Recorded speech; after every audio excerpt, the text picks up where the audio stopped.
¿Qué tal, queridos amigos de SIGA?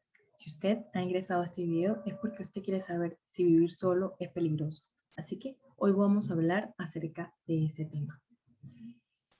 A ver,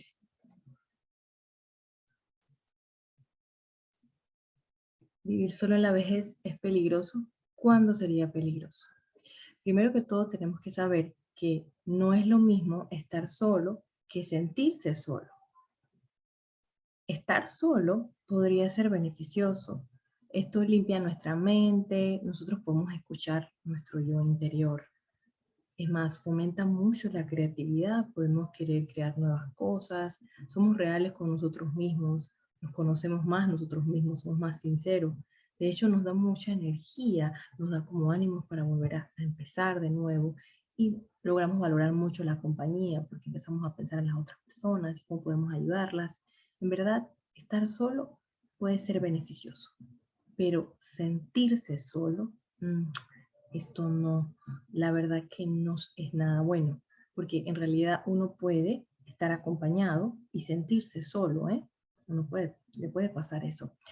Cuando la soledad es inesperada y es peor aún, es peor cuando de repente quedas solo y te sientes solo, es mucho peor. Sentirse solo disminuye conexiones entre las personas, hace que la persona pierda completamente la motivación por querer seguir viviendo y definitivamente esto va a conllevar depresión.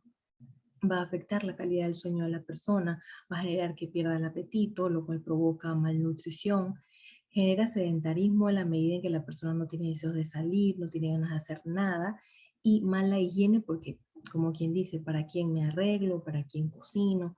En verdad, sentirse solo básicamente es un momento pre-depresión, ¿verdad? Entonces, cuando hablamos acerca de cómo puedo hacer para vivir yo solo, cómo saber si realmente la persona podría llegar a vivir sola, hablando ya de otra cosa. Para que un adulto mayor pueda vivir solo, debe tener ciertas características. Su visión debe ser adecuada, su audición debe ser adecuada, debe ser independiente para las actividades básicas de la vida diaria. ¿Cuáles son las actividades básicas? Bueno, bañarse, vestirse, usar el inodoro, controlar sus esfínteres, movilizarse, entrar y salir de la cama, poder alimentarse por sí solo, arreglarse y comer por sí solo, ¿verdad? Entonces, definitivamente que todas estas cosas son necesarias para poder vivir. Son las consideradas para nosotros las actividades básicas de la vida diaria. Con lo cual, la persona podría estar y podría vivir solo sin ningún problema y también tener una adecuada cognición, que es básicamente la parte de las funciones del cerebro, conocimiento, pensamiento, razonamiento, juicio, cálculo, orientación, atención, memoria. Todas estas cosas deben estar bien adecuadas y esto con una buena evaluación podemos estar bien seguros si realmente la persona puede vivir sola. Lo cierto es que hay que evaluar los riesgos de caídas y accidentes en el hogar, hay que evaluar el riesgo de desnutrición, hay que evaluar riesgo de depresión o del deterioro cognitivo de las funciones que hace un rato les hablaba.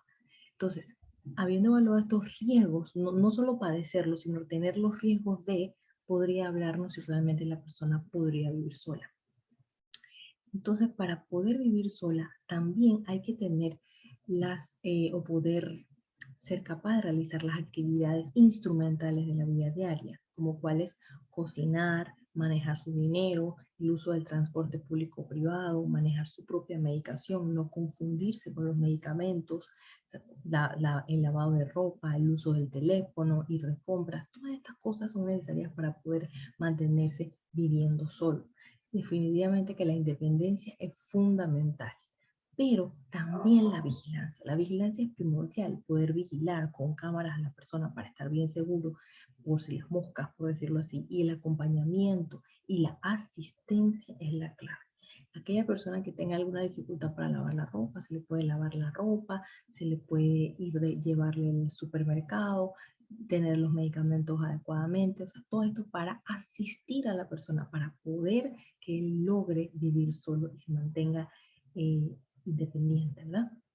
Entonces, la pregunta, ¿es peligroso entonces o no, doctora?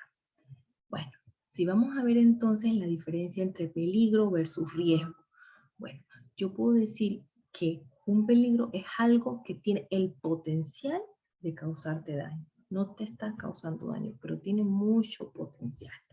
Y un riesgo es la probabilidad de que un peligro te cause daño. Entonces ya es otra cosa, ¿no? O sea, la diferencia entre peligro y riesgo, luego que lo tenemos muy claro, entonces podemos decir que vivir solo en la vejez es un peligro si yo me siento solo y si soy dependiente para las actividades básicas de las que habíamos hablado, ¿verdad? Es definitivamente un peligro, no se puede, por lo tanto, estas son dos cosas importantes que tenemos que considerar. Pero siempre vivir solo en la etapa de la vejez siempre es un riesgo, siempre es un riesgo. Y por lo tanto hay que detectar lo que habíamos hablado hace un rato, hay que vigilar, hay que acompañar y hay que asistir. Entonces, en este caso, esto es básicamente pues la respuesta a la pregunta que tenían. Recuerde contactarnos cualquier cosa si usted desea conocer más profundamente e individualizar el caso suyo o de su familiar. Y para terminar, la peor soledad, la peor de todas, es sentirse solo estando acompañado. Bueno, muchas gracias por su atención y espero que esto sea de su total agrado. Chao.